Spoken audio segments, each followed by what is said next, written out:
चलिए, मैं विकास कुमार स्वागत करता हूँ आपको आज का नया लेक्चर क्लास 10 बिहार बोर्ड और स्टेट बोर्ड और सीबीएसई बोर्ड में पढ़े जाने वाला मैथ्स का पहला चैप्टर वास्तविक संख्या रियल नंबर को आगे हम बढ़ाते हैं। देखिए, पिछले क्लास हम लोगों ने वास्तविक संख्याओं में कुछ छोटे छोटे टॉपिक देखे थे, जैसे प्राकृत संख्या हुआ, नेचुरल नंबर उसको बोला जाता है इंग्लिश में, पूर्ण संख्या हुआ, होल नंबर, पूर्णांक हुआ, इंटीजर्स, परिमेय संख्या, रेशनल नंबर, और अपरिमेय संख्या, इरेशनल नंबर के बारे में प्रीवियस क्लास हम लोगों ने जिक्र करा था। आज वाकई में जो हमें इस चैप्टर में पढ़ना है, जो आगे हम लोगों को इस चैप्टर में देखना है, समझना है, जो पढ़कर हमें क्वेश्चन सॉल्व करने हैं, वो हमारा टॉपिक है यूक्लिड विभाजन प्रमेय का।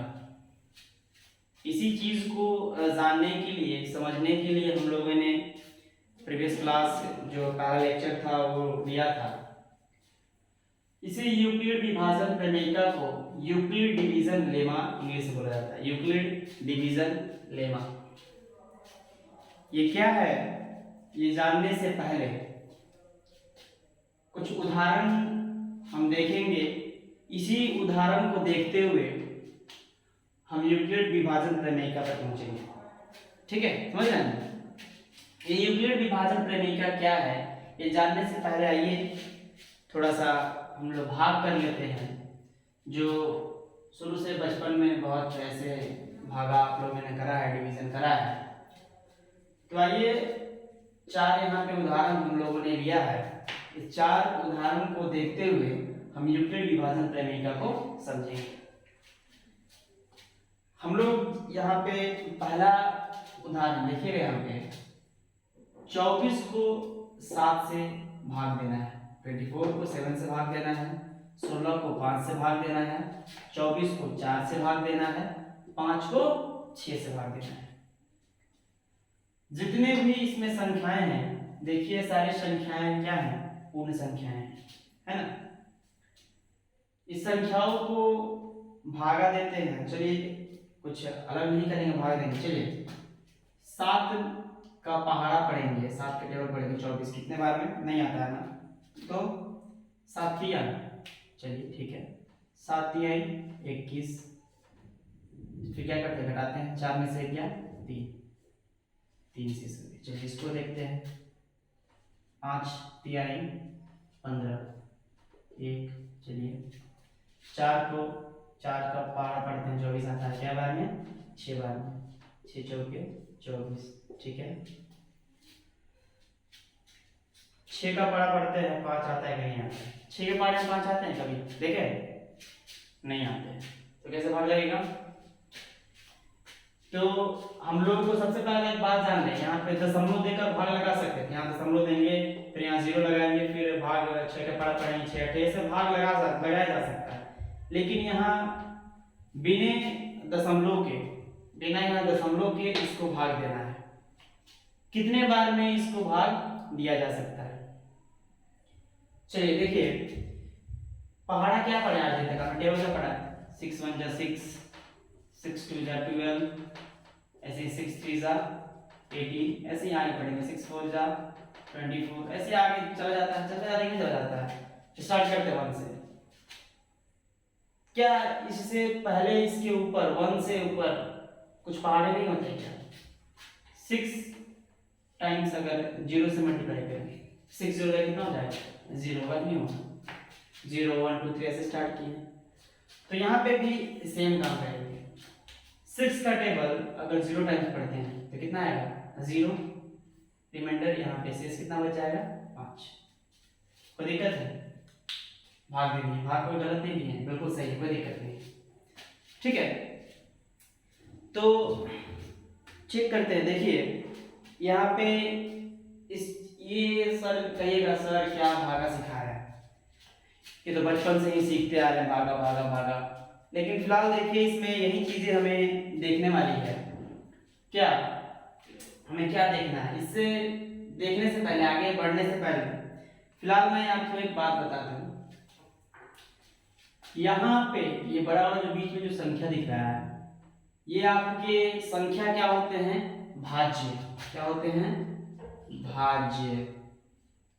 ठीक है, जिससे भाग दिया जाता है इसको बोलते हैं भाजक।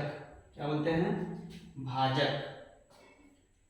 और भाग देने पे जो यहाँ पे संख्या आपको दिख रहा है, भाग देने पे जो यहाँ संख्या आता है इसको बोलते हैं भागफल।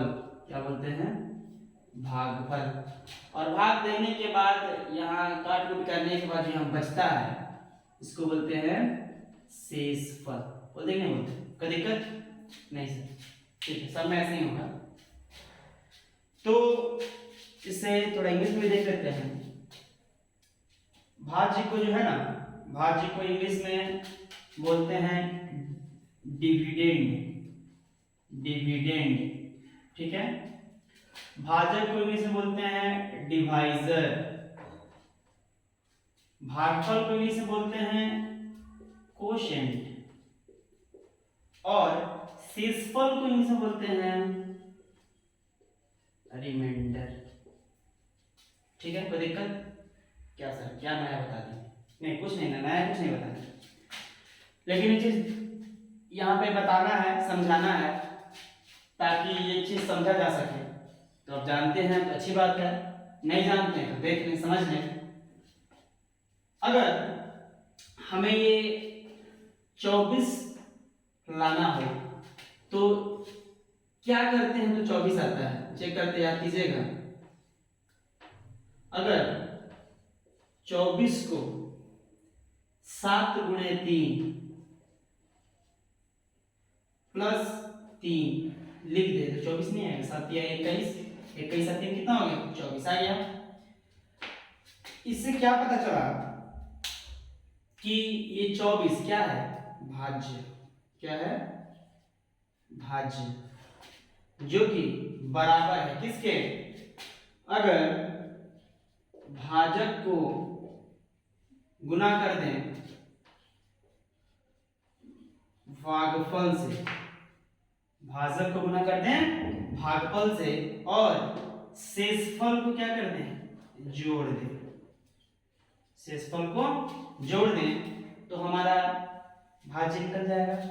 वही काम यहाँ किए थे, 7 यहाँ पे क्या था, 7 आपका भाजक था, 3 क्या था, भागफल था, और शेषफल 3 था ना।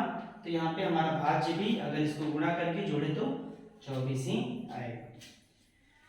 इंग्लिश बोले तो dividend is equal to divisor into quotient plus remainder. Quotient plus remainder, ठीक है। बिहार बोर्ड वाले स्टूडेंट जो भी हों, हिंदी पे ध्यान दीजिएगा। जो सीबीएसई बोर्ड वाले होंगे इंग्लिश भी साथ देख सकते हैं। इंग्लिश देखने से किसी को कुछ घाटे नहीं होंगे, अनपढ़ नहीं होगा, क्योंकि जानकारी जितनी ज़्यादा होगी आगे उतना ही फायदे करेंगे आपको। क्योंकि आफ्टर मैट्रिक, जब मैट्रिकुलेशन आपकी कंप्लीट होगी बिहार बोर्ड वाले, तो जब आप आगे प्रोसीड करेंगे अगले क्लास में, तो आपको ज़्यादातर चीज़ें इंग्लिश में ही देखने को मिलेगी। तो इंग्लिश को आप स्किप नहीं करेंगे, छोड़ेंगे नहीं, समझेंगे, ठीक है। तो डिविडेंड यानी कि भाज्य बराबर भाजक गुने भागफल प्लस शेषफल, ठीक है। तो ये चीजें यहाँ भी चेक कर सकते हैं। 16 5 गुणे 3 यानी भाजक गुने भागफल प्लस 1 यानी शेषफल। 5 गुणे 3 15 प्लस 1 16, 6 का 24, 24 प्लस 0 24, 6 गुने 0 कितना हो गया 0, 0 प्लस 5 जोड़ेंगे कितना हो जाएगा 5। गलती की है यहाँ पे, गलती नहीं की है, चलिए नहीं की है। तो ये चीज हम लोगों को आज के लेक्चर में यानी कि हमारे चैप्टर में ये नहीं देखना है, बस ये समझना है ताकि इसका हम लोग यूज कर सकें, ठीक है। फिलहाल हमें देखना क्या है कि जो ये भाज्य है ना, इस भाज्य को a से दर्शाया जाता है। इसमें यूक्लिड विभाजन प्रमेयिका में इसी चीज को, भाज्य को a से दिखाया जाता है, भाजक को b से दिखाया जाता है, भागफल को q से दिखाया जाता है, शेषफल को r से दिखाया जाता है। ठीक है, तो भाज्य क्या है, a बराबर कितना लिखे हैं, भाजक, भाजक यानी क्या, b गुणे भागफल क्या लिखे, भागफल को क्यों लिख सकते हैं, q, और प्लस शेषफल, शेषफल को क्या दिखाना है, r प्लस r। ठीक है, यानी कि a बराबर क्या हो गया, bq प्लस r। देखा, यही है यूक्लिड विभाजन प्रमेय का, लेकिन इसके साथ कुछ क्राइटेरिया होंगे, किसी चीजों पे आपको ध्यान देना होगा। ठीक है, इस a को लिख सकते हैं bq प्लस r, लेकिन एक शर्त होगा। वो शर्त क्या होगा कि हमेशा जो ये r होगा ना, r हमेशा जो r होगा यानी कि ये शेषफल, ठीक है, इस भाजक से यानी b से क्या होगा, कम होगा, r कम होगा b से। बात समझ में आ रहा है? क्योंकि अगर बताइए, आगे बताइए कि ये 7 से यानी कि 20 से अगर ये शेषफल कम नहीं होता तो फिर से एक मर्तबे भाग लग जाता कि नहीं लग जाता, लग जाता।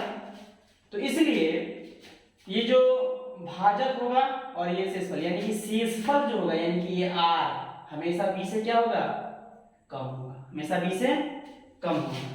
कोई दिक्कत? और एक चीज इसी में, r तो ठीक है भैया b से कम होगा, और r हो सकता है, r जो है आपका बड़ा हो सकता है, 0 से r क्या हो सकता है, बड़ा हो सकता है, या r बराबर हो सकता है 0 के, हो सकता है कि नहीं हो सकता है, 0 से बड़ा, यानी 0 से बड़ा था, ये भी बड़ा था, 0 से भी बड़ा था ना, कोई दिक्कत नहीं है। क्राइटेरिया r 0 भी हो सकता है, तो r 0 भी हो सकता है कि नहीं, यानी कि सीधा सा हमें क्या देख के मिला कि r जो है ना वो आपका बड़ा हो सकता है या बराबर हो सकता है 0 के, 0 से बड़ा भी हो सकता है या 0 के बराबर भी r हो सकता है, लेकिन ये r b से क्या होगा, कम होगा, r क्या होगा, b से कम होगा। तो ये सारी क्राइटेरिया मिलने के बाद एक चीज हमें जानते हैं क्या मिला कि ये r, इसको देखिए पलटना है, r, ठीक है ना, ये आपके 0 से क्या होंगे, बड़े होंगे या 0 के बराबर होंगे और b से छोटे होंगे, और क्या होंगे, b से छोटे। बात समझ में आया? बात पूरा चीज r पे है, यानी कि शेषफल पे। इस शेषफल जो होगा ये 0 से बड़ा भी हो सकता है, 0 के बराबर भी हो सकता है, लेकिन b से क्या होगा, कम होगा। यानी b बोले तो भाजक r कभी भी, ये शेषफल क्या होगा, इससे कम होगा नहीं होगा, हमेशा कम होगा, कम हो सकता है, 0 हो सकता है, या इससे कभी भी बड़ा नहीं हो सकता। क्यों नहीं हो सकता, अगर बड़ा रहता था एक मतलब और बड़ा लगा देते। ठीक है, तो यहाँ पे एक चीज हमें क्या देखने को मिला कि a जो है वो bq प्लस r है। ठीक है, a जो है आपका bq यानी कि भाज्य जो है, भाज्य भाजक गुणे भागफल प्लस शेषफल है। देखना ना, भाज्य ये से दर्शाया है, b भाजक गुणे आपका भागफल जोड़ शेषफल, इसको r से दर्शाते हैं।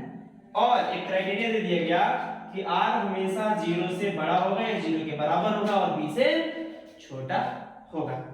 समझ में आया कि नहीं आया? आया? कोई दिक्कत नहीं? दिक्कत से ठीक है।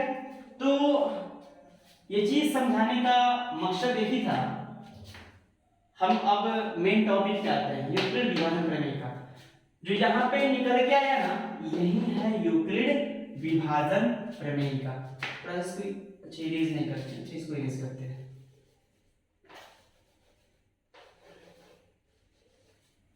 ठीक है, तो यहाँ पे एक चीज निकल के क्या आया, यूक्लिड विभाजन प्रमेय का में पहले एक काम कर देते हैं, प्लस आर, और ये 0 से बड़ा होगा, आर है इक्वल होगा और बी से छोटा होगा। देखिए अब आते हैं मेन हमारा टॉपिक पे। ठीक है, मेन टॉपिक यूक्लिड विभाजन प्रमेय का, यानी यूक्लिड डिवीजन लेमा। क्या कहता है, दो धनात्मक पूर्णांक, कोई भी पूर्णांक होना चाहिए, लेकिन वो कैसा होना चाहिए, धनात्मक होना चाहिए। धनात्मक बोले तो प्लस, पॉजिटिव प्लस होना चाहिए। पूर्णांक नहीं देखे थे 0 1 2 3 4 या फिर -1 -2 -3 था ना, उसके इंग्लिश बोलते इंटीजर्स बोलते थे, याद है ना। तो वही करा दो, लेकिन पूर्णांक क्या है, धनात्मक। इसमें यूक्लिड विभाजन प्रमेय में कहता है कि हम क्या लेंगे, धनात्मक पूर्णांक लेंगे। ये 0 -1 -2 -3 नहीं लेंगे, 1 2 3 4 इसके आगे जो भी होगा वो लेंगे।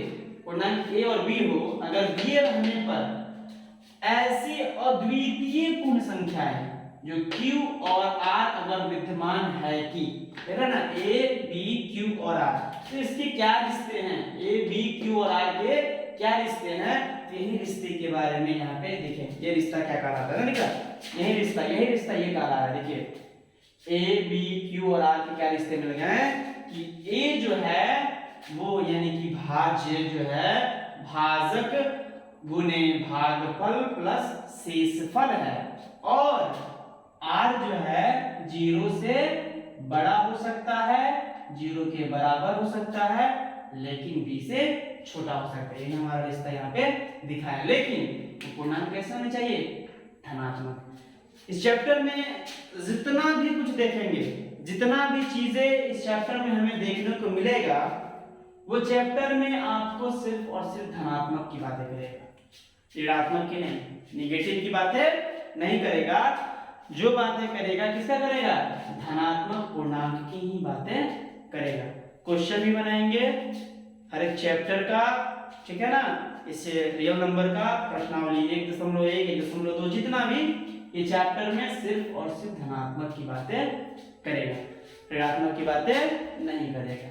समझ में आया। तो यही यूक्लिड विभाजन प्रमेयिका को देखने के लिए हमें ये सारी चीजें समझनी पड़ी थी। समझ में आया कि नहीं आया, आया। देखिए कहते हैं सर क्या ये पढ़ा रहे हैं आप, इसका कहाँ यूज है, क्या मतलब है, इसका समझ में नहीं आएगा, मतलब समझ में आएगा। ठीक है, जब बड़े बड़े क्वेश्चन जब आपके समक्ष रखे जाएंगे तब समझ में आएगा, नहीं सर आप पढ़ाए तो ठीक किए थे। ठीक है, तो चलिए आगे थोड़ा देखते हैं। ठीक है, अगला टॉपिक क्या है थोड़ा सा देखते हैं। चलिए अब हमारा अगला जो टॉपिक है वो है यूक्लिड विभाजन एल्गोरिथम। ये जानने से पहले मैंने अभी आपको बताया था कि यूक्लिड विभाजन प्रमेयिका क्या है, बताया था ना। तो उसी यूक्लिड विभाजन प्रमेयिका को यूज करते हुए, समझते हुए, यूक्लिड विभाजन एल्गोरिथम को मद्देनजर रखते हम यहाँ पे जानते हैं क्या निकालेंगे, HCF। हमारा प्रश्नावली 1.1 में ये चीजें देखने को मिलेगा, HCF निकालने को।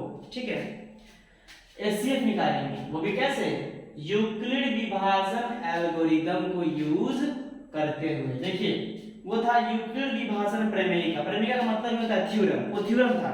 थ्योरम क्या था कि a बराबर bq प्लस r, जहाँ पे r जो है 0 से बड़ा होगा या फिर 0 के बराबर हो सकता है और b से छोटा हो जाएगा। यही था हमारा प्रमेयिका था।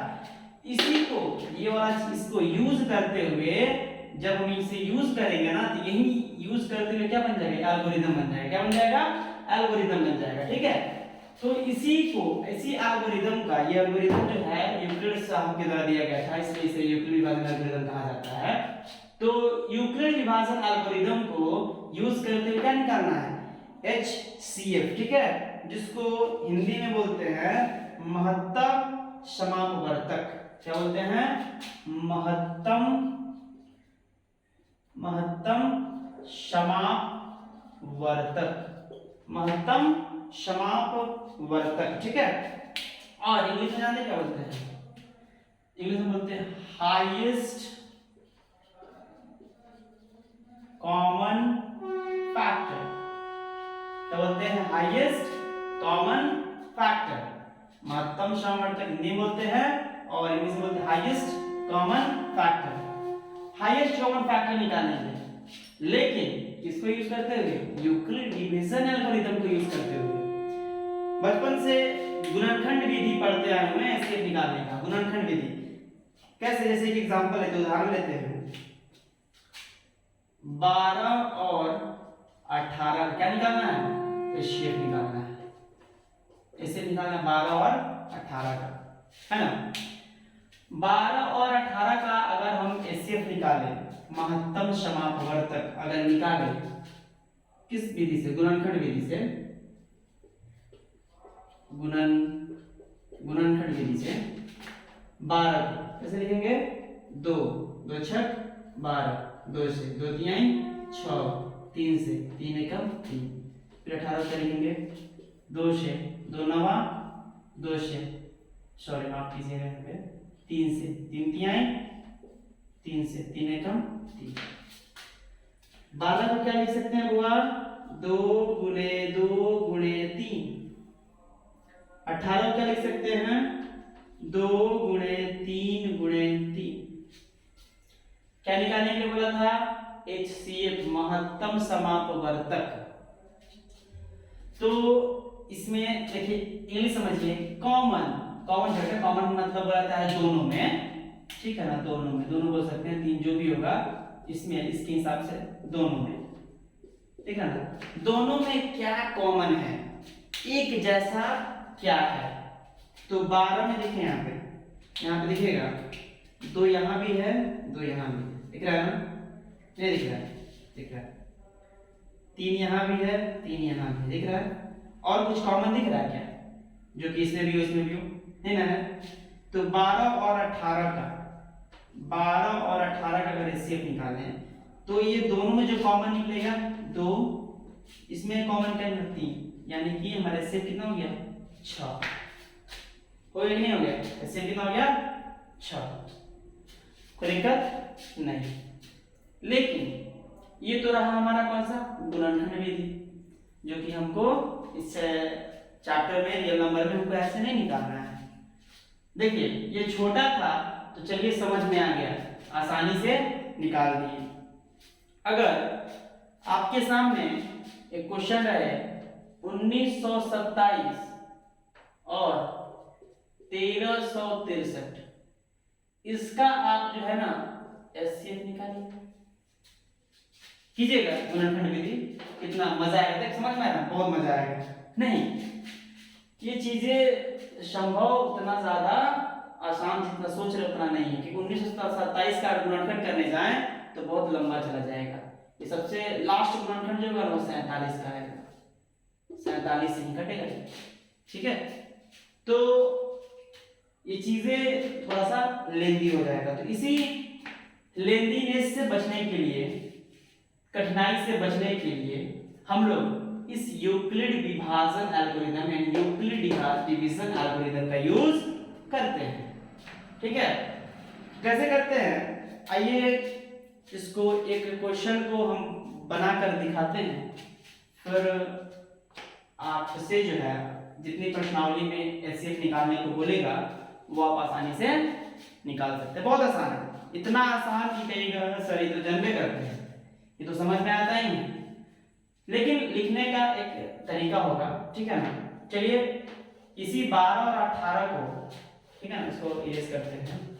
इसी 12 और 18 को जो है ना हम इस यूक्लिड विभाजन एल्गोरिथम के मद्देनजर रखते निकालते हैं। कैसे, 12 और 18 का, 12 और 18 जो इस दोनों में संख्या में जो बड़ा होगा उसको हम क्या करेंगे, अंदर रख देंगे, और जो छोटा होगा बाहर रख देंगे। आसान का। अब करेंगे, भाग देंगे इसको, 12 एक कम 12, 8 में से 2 गया 6, ये कट गया, यहाँ से कितना बच गया 6। देखिए तो ये 6 इससे छोटा है कि नहीं, है कि नहीं, भाजक से छोटा है कि नहीं है। तो यहाँ पे जो शेषफल बचा ना, समझ रहे सर, जो शेषफल बचा, इस शेषफल से जो यहाँ पे भाजक यहाँ दिख रहा है ना, ये 12 अब यहाँ पे आके भाग हो जाएगा। देखिए कितना आसान है, बहुत आसान है, उससे और आसान है, जो देखिए हम लोग गुणनखंड विधि उससे आसान है। अब यहाँ पे भाग देंगे 6 से, 6 का भाग देंगे 12, कितना होगा, माफ कीजिए 6 का 12 पड़ेगा, 12 कितने बार में आएगा, 2 बार में, 6 दूना 12, कट गया, 0 आ गया। आगे आप पूछेगा सर इसमें एचसीएफ क्या होगा, तो यहाँ पे जिस अंत में देखेंगे 0 जहां से कट जाएगा, जहां लास्ट एकदम 0 आ जाएगा, और जिससे भाग दिया गया होगा ना, यही हमारा क्या हो जाएगा, HCF, हाईएस्ट कॉमन फैक्टर हो जाएगा, हाईएस्ट कॉमन फैक्टर। समझ में आ रही है आगे से। तो यहाँ पे 12 और 18 थोड़ा आसान था, इसको कैसे लिखेंगे, कैसे इसको लिखेंगे, इसको लिखने का तरीका जो हम लोग यूक्लिड विभाजन प्रमेयिका में देखे हैं कि a बराबर BQ प्लस R, देखे हैं ना, इसी को मद्देनजर हम इसमें देखेंगे। पहला स्टेप क्या होगा हमारा इसमें लिखने का, ऐसे भाग बनाएंगे, ये चीज दिखाएंगे हम, ठीक है। ये लिखेंगे कैसे, पहले 18 क्या करते थे, याद कीजिएगा, 18 को हम क्या लिख सकते हैं, 12 गुणे 1, 12 गुणे 1 प्लस शेषफल यानी 6 प्लस 6 लिखते थे, याद आ रहा है। अब देखिए अब भाग किसको दिए, 12 को भाग दिए किसे, 6 से। तो अब ये जो यहाँ पे दिख रहा है ना, जो यहाँ a था, अब ये a बन जाएगा।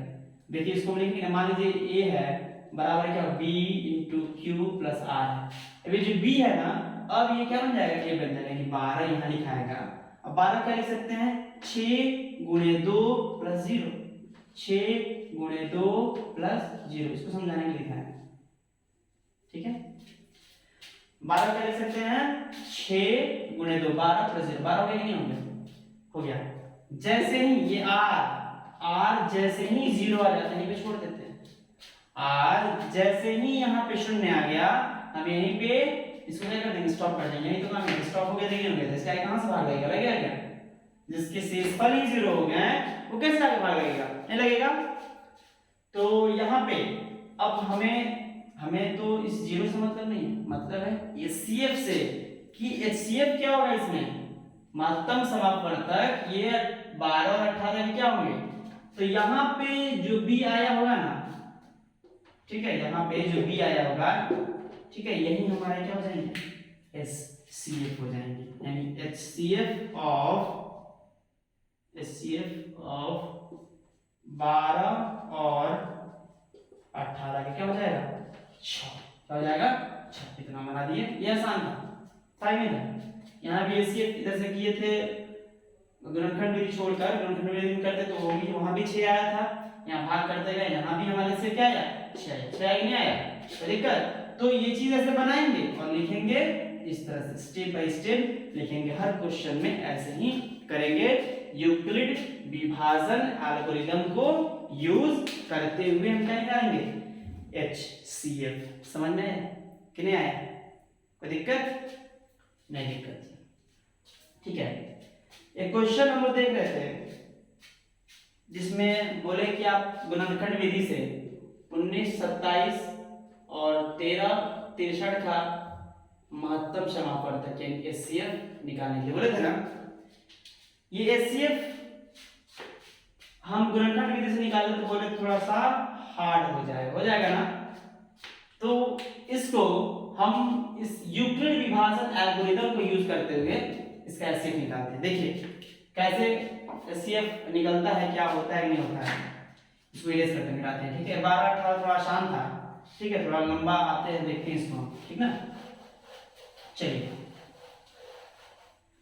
क्वेश्चन क्या है, 19 27 एवं माफ कीजिएगा और 13 63 का क्या निकालना है, एचसीएफ निकालना है। तो एचसीएफ निकालने से पहले यानी भाग देने से पहले हम क्या बताए थे कि जो बड़ा वाला संख्या होगा उसको बीच में रखते हैं, बताया था ना। जी सर जी बताए थे। 1927 को हम क्या कर दिए, बीच में रख दिए। इसको भाग किससे देना है, 13 63 से, ठीक है। 13 63 से भाग देना है। अब 13 63 से भाग देंगे तो बताइए 13 63 क्या है, कैसे भाग लगेगा, ये एक मर्तबे लगेगा। 13 63 7 से 3 गया 4, 12 से 6 गया 6, ये हो गया आपका 8 से 3 गया 5, 564। अब क्या करेंगे, अगला स्टेप क्या था, याद कीजिए। याद क्या करेंगे सर, यहाँ जो भाजक था यहीं पे यहाँ उतर जाएगा, ठीक है। आप कह रहे हैं मैं उतार देता हूँ, 13 63 उतार दिए, ठीक है। अब इसको भाग देंगे, 564 से 13 63 से भाग देंगे तो ये आपके 2 मरतबे जाएगा। 4 दूना 8, 6 दूना 12 के 2 हाथ लगाए, 5 दूना 10 1 11, 13 में से 8 गया 5, 5 में से 2 गया 3, ये हो गया 3 में से गया 2, कितना होगा 235। देखिए तो 235 से छोटा है कि नहीं, से छोटा है ना, है सर। अब 235 ये जो दिख रहा है यहाँ पे किससे भाग करेंगे, 564 को भाग देंगे 235 से, कितने बार में जाएगा हुआ, 2 बार में नहीं जाएगा ना, एक ही बार में जाएगा क्या, नहीं सर 2 बार में चल जाएगा, ठीक से देखिए ना सर, हाँ सर चल जाएगा 2 बार में, कितना जाएगा 470, कितना हो गया 4, ये 16 में 7 गया 9, 94, ये कट गया ना। अब 94 कितना 235 यहाँ हो जाएगा। फिर अब कितने बार में जाएगा, 2 बार में, देखिए चला जाना चाहिए, ठीक है चला जाएगा। ये 235 उतर गया, 4 दूना 8, 9 दूना 18, 15 में से 8 गया 7, 12 में से 8 गया 47, फिर 94 यहाँ उतरेगा, 47 दूना 94। अब कट गया ना, देखिए यहाँ पे लास्ट में शून्य आ गया कि नहीं आ गया, जब शून्य आ गया तो हम आसान से कह सकते हैं कि यहाँ पे एचसीएफ कितना हो जाएगा 47, कितना हो जाएगा 47। तो इसे लिखने का तरीका था, मैंने बताया ना अभी तरीका, कि इसको क्या लिख सकते हैं, इतने गुणे इतने प्लस इतने, इसको क्या लिख सकते हैं इतना गुणे इतना प्लस इतना, इसको क्या लिख सकते हैं इतना गुणे इतना प्लस इतना, इसको क्या लिख सकते हैं इतने गुणे इतने प्लस इतने, इसको क्या लिख सकते हैं इतने गुणे इतने प्लस इतने, और इसके लास्ट में जो बचेगा वो एचसीएफ हो जाएगा। तो लिखने का तरीका बहुत आसान है, ठीक है, तो लिख दीजिए। लोग अब समझदार हो गए होंगे, ये अब आसान लग रहा होगा।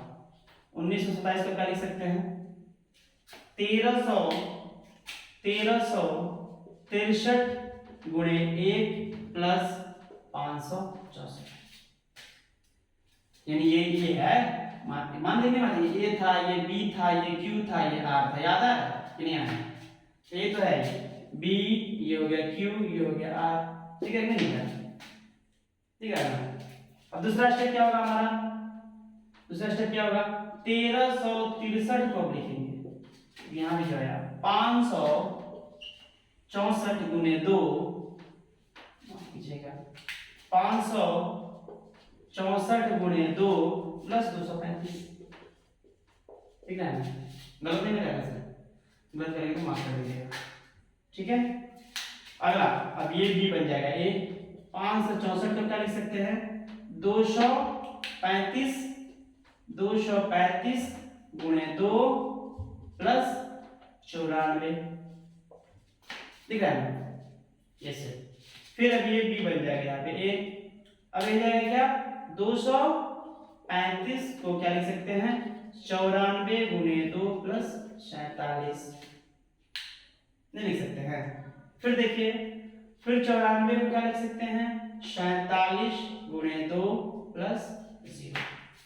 अब जब लास्ट में यहाँ पे अंत में यहाँ r0 जब आ जाएगा तो वही उसको क्या करते हैं छोड़ देते हैं, ये तो क्या है यहाँ पे 0 है तो छोड़ दिए, यहाँ भाग ही नहीं लगेगा। तो अब इसका एचसीएफ क्या हो जाएगा, तो लास्ट जहां स्टेप खत्म होता है आपका और वहां पे जो बी होता है ना, यही हमारा क्या होता है, यही तो हमारा एचसीएफ होता है। यही क्या होता है, एचसीएफ होता है हमारा महत्तम समापवर्तक, यानी 47 क्या हो गया हमारा, एचसीएफ हो गया। समझना है? हाँ सर आया सर, समझना है सर, कोई दिक्कत नहीं सर। ठीक है, आया तो बढ़िया बात है। अब इसी को अगर हम गुणनखंड विधि से देखते हैं, गुणनखंड विधि से 1927 और 1363, 1 2 3 4 5 सबका पहाड़ा पढ़ते बहुत लंबा तक जाता है। पता है ये लास्ट पहाड़ा कितना, 1927 कहां तक जाएगा, 41 को अगर 47 से गुणा करेंगे ना तब 1927 आएगा। कैलकुलेट करके देख लीजिएगा। 1363 को यानी कि गुणनखंड करेंगे तो आएगा 29 गुणे 47। तो याद कीजिएगा, हम देखें तो एचसीएफ का हिंदी क्या होता है, इंग्लिश का होता है हाईएस्ट कॉमन फैक्टर। क्या है ना, हाईएस्ट कॉमन फैक्टर। था ना हुआ, था ना, झूठे नहीं बोल रहे, नहीं बोल रहे सर। कॉमन यानी कि जो दोनों में मिले, कॉमन, दोनों में कॉमन क्या लिखा है, यही तो दिख रहा है सर। तो हमारा एचसीएफ यही होगा, एचसीएफ हमारा क्या होगा, यही होगा 47। यहाँ भी एचसीएफ क्या है हमारा 47। ठीक है, तो ये करते हैं, गुणनखंड विधि करते हैं ना तो कितना समय लग जाता ये आपको भी नहीं पता, हमें भी नहीं पता। चलिए कोई बात नहीं। अब मैं जो चीज अभी समझाया यूक्लिड विभाजन एल्गोरिथम, इसको देखते हुए आपकी प्रश्नावली 1.1 में जितने भी क्वेश्चन में एचसीएफ निकालने को कहेगा, महत्तम समापवर्तक, आप आसानी से निकाल लेंगे। वहां पे क्वेश्चन में कहेगा एचसीएफ निकालिए लेकिन यूक्लिड विभाजन एल्गोरिथम को यूज करते हुए निकालिए। समझ में आया? कोई दिक्कत? नो सर, ठीक है, कोई बात नहीं। चलिए तो आज के लिए बस इतना ही, फिर नेक्स्ट क्लास में प्रोसीड करेंगे, आगे बढ़ाएंगे इसको। फिलहाल आज के लिए इतना ही, थैंक यू।